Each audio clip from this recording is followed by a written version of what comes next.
ಮಹಾಭಾರತದಲ್ಲಿ ನಾವು ಕೇಳುವಂತಹ ಹಲವಾರು ಕಥೆಗಳಲ್ಲಿ ಹಾಗೂ ಹಲವಾರು ಸಂಬಂಧಗಳಲ್ಲಿ ನಮಗೆ ನೆನಪಾಗೋ ಒಂದು ಸಹೋದರರ ಸಂಬಂಧ ಅಂತಂದರೆ ನಕುಲ ಮತ್ತು ಸಹದೇವರ ಸಂಬಂಧ.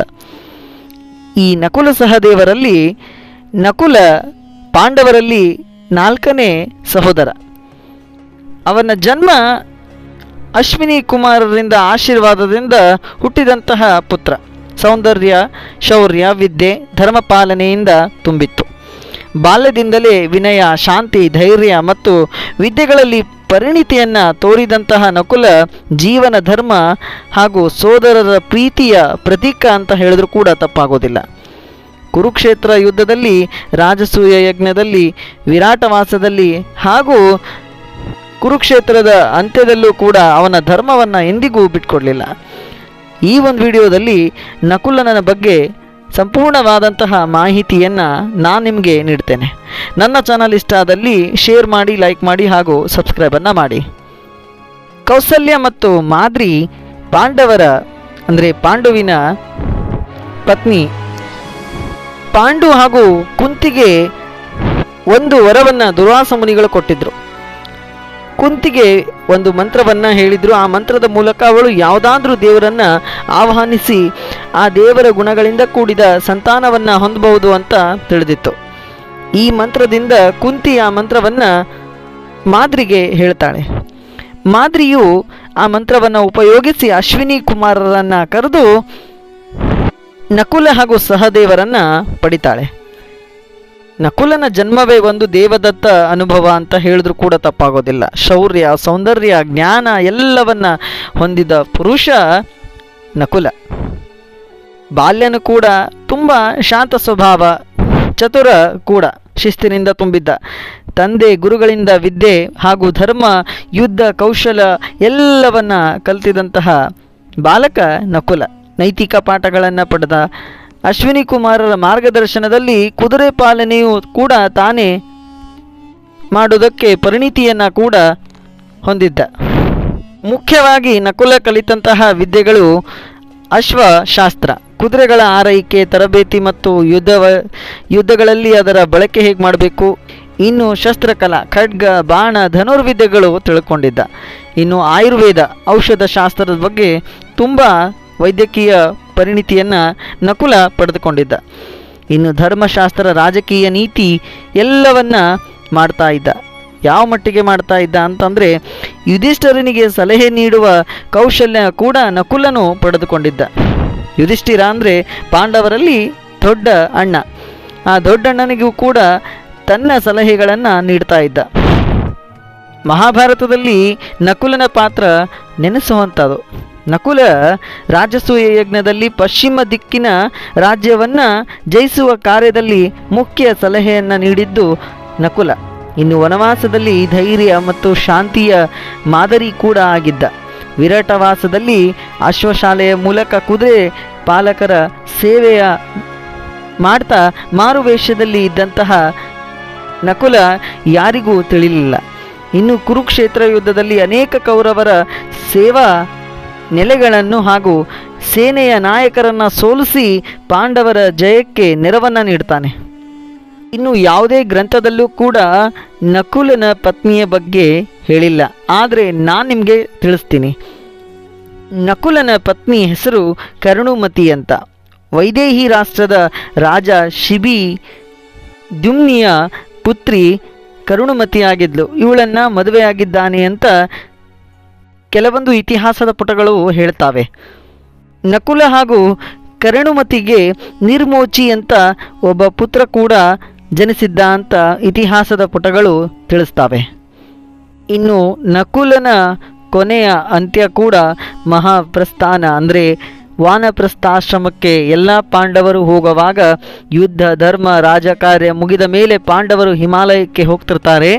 ಮಹಾಪ್ರಸ್ಥಾನಕ್ಕೆ ಅಂದರೆ ವಾನಪ್ರಸ್ಥಕ್ಕೆ ಹೊರಟಿರುವಾಗ ಈ ಯಾತ್ರೆಯಲ್ಲಿ ನಕುಲನು ಮೊದಲಾಗಿ ಬಿದ್ದು ಸಾವನ್ನು ಪಡಿತಾನೆ. ತದನಂತರ ನಕುಲನ ಆತ್ಮ ದೇವಲೋಕಕ್ಕೆ ಹೋಯಿತು. ನಕುಲನಿಂದ ನಾವು ಕಲಿಯಬೇಕಾದಂತಹ ಕೆಲವೊಂದು ಮಾರ್ಗದರ್ಶನಗಳು ಹಾಗೂ ನೀತಿಗಳು ತುಂಬ ಇವೆ. ನಕುಲನು ಪಾಂಡವರ ಕುಟುಂಬದ ಪಾಲಕರಾಗಿ ಹಾಗೂ ಸಹೋದರರಿಂದ ನಿಷ್ಠೆ ಮತ್ತು ಧರ್ಮ ಪಾಲನೆಯನ್ನು ತೋರಿದಂತಹ ವ್ಯಕ್ತಿ.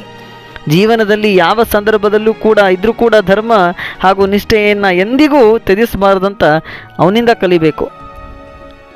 ಇನ್ನು ವ್ಯಕ್ತಿತ್ವ, ವಿನಯ ಮತ್ತು ನಿಷ್ಠೆ ಇದ್ದರೆ ಸೌಂದರ್ಯ, ಕೌಶಲ್ಯ ಕೇವಲ ಶ್ರೇಯಸ್ಸಾಗಿರುತ್ತೆ ಅಂತ ನಕುಲ ತಿಳಿದುಕೊಂಡಿದ್ದ. ನಕುಲನಿಗೆ ಅತ್ಯಂತ ಸುಂದರ ರೂಪ ಇತ್ತು ಮತ್ತು ಶೌರ್ಯವಿತ್ತು. ಆದರೆ ಆತ್ಮಗೌರವದಿಂದ ನಿರ್ವಹಿಸಿರುವಂತಹ ಕಾರ್ಯ ಎಂದಿಗೂ ಮರಲಿಲ್ಲ. ಕೊನೆಗೆ ನಕುಲನ ಸಾವು ಬಗ್ಗೆ ನಾನು ಆಗಲೇ ಹೇಳಿದಾಗೆ ತನ್ನ ಅಂತ್ಯವನ್ನು ಕಂಡಿದ್ದು ಹೀಗೆ. ಒಂದು ಕಡೆ ಅವನಿಗೆ ತಾನು ಜಗತ್ತಿನಲ್ಲಿ ಅತಿ ಸುಂದರ ವ್ಯಕ್ತಿ ಅಂತ ಅಂದುಕೊಂಡಿದ್ದ. ಆ ಒಂದು ಗರ್ವದಿಂದಲೇ ಅವನ ಸಾವು ಕೂಡ ಆಯಿತು ಅಂತ ಮಹಾಭಾರತದ ಕೆಲವೊಂದು ಭಾಗಗಳಲ್ಲಿ ಹೇಳಲಾಗುತ್ತೆ. ಇನ್ನು ನಕುಲನ ಧೈರ್ಯವೆಂದರೆ ಕೇವಲ ಯುದ್ಧವಲ್ಲ, ನೈತಿಕ ಹಾಗೂ ಭೌತಿಕ ಮಾನಸಿಕ ಸೋಲಿಕೆಯನ್ನು ಎದುರಿಸುವ ಶಕ್ತಿ ನಮಗಿರಬೇಕು ಅಂತ ನಕುಲ ತಿಳಿಸ್ಕೊಡ್ತಾನೆ. ಈ ಒಂದು ವಿಡಿಯೋದಲ್ಲಿ ನಕುಲನ ಬಗ್ಗೆ ಗೊತ್ತಿರದ ಸಂಗತಿಗಳನ್ನು ನಾನು ನಿಮಗೆ ಕೂಲಂಕುಷವಾಗಿ ತಿಳಿಸ್ತೇನೆ. ನಕುಲನ ತಾಯಿ ಮಾದ್ರಿ ಹಾಗೂ ಕುಂತಿಯ ಸಹಪತ್ನಿ. ದೇವರ ವರವನ್ನು ಪಡೆದುಕೊಂಡಿದ್ರು. ದೇವರನ್ನು ಆಹ್ವಾನಿಸುವ ವರ ಪಡೆದುಕೊಂಡು ಅಶ್ವಿನಿ ಕುಮಾರರನ್ನು ಆಹ್ವಾನಿಸಿ ನಕುಲ ಹಾಗೂ ಸಹದೇವರನ್ನು ಪಡೆದರು.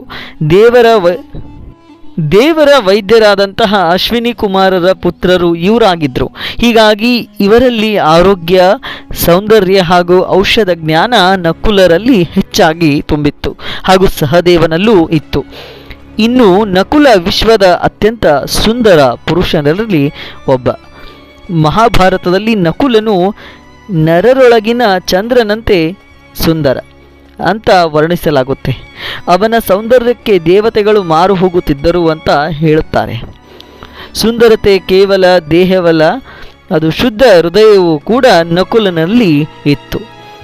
ಇನ್ನು ನಕುಲನು ಅಶ್ವಿನಿ ಕುಮಾರರ ಪುತ್ರನಾದ ಕಾರಣದಿಂದಲೇ ಅಶ್ವ ಸಂರಕ್ಷಣೆ, ಅಶ್ವಯುದ್ಧ, ಅಶ್ವಶಾಸ್ತ್ರ ಅಂದರೆ ಕುದುರೆಗಳ ಬಳಗಿಸುವ ಎಲ್ಲ ಅಪಾರ ಪರಿಣಿತಿಯನ್ನು ಪಡೆದುಕೊಂಡಿದ್ದ. ಹಸ್ತಿನಾಪುರದಲ್ಲಿಯೂ ಅವನು ರಾಜಮನೆತನದ ಕುದುರೆಗಳನ್ನು ಮುಖ್ಯ ಪಾಲಕನಾಗಿ ಸೇವೆಯನ್ನು ಸಲ್ಲಿಸ್ತಾ ಇದ್ದ. ನಕುಲನು ಔಷಧಿ ಹಾಗೂ ಗಿಡಮೂಲಿಕೆಗಳ ಬಳಕೆ, ಪ್ರಾಣಿಗಳ ಚಿಕಿತ್ಸೆಯಲ್ಲಿಯೂ ಪರಿಣಿತಿಯನ್ನು ಪಡೆದುಕೊಂಡಿದ್ದ.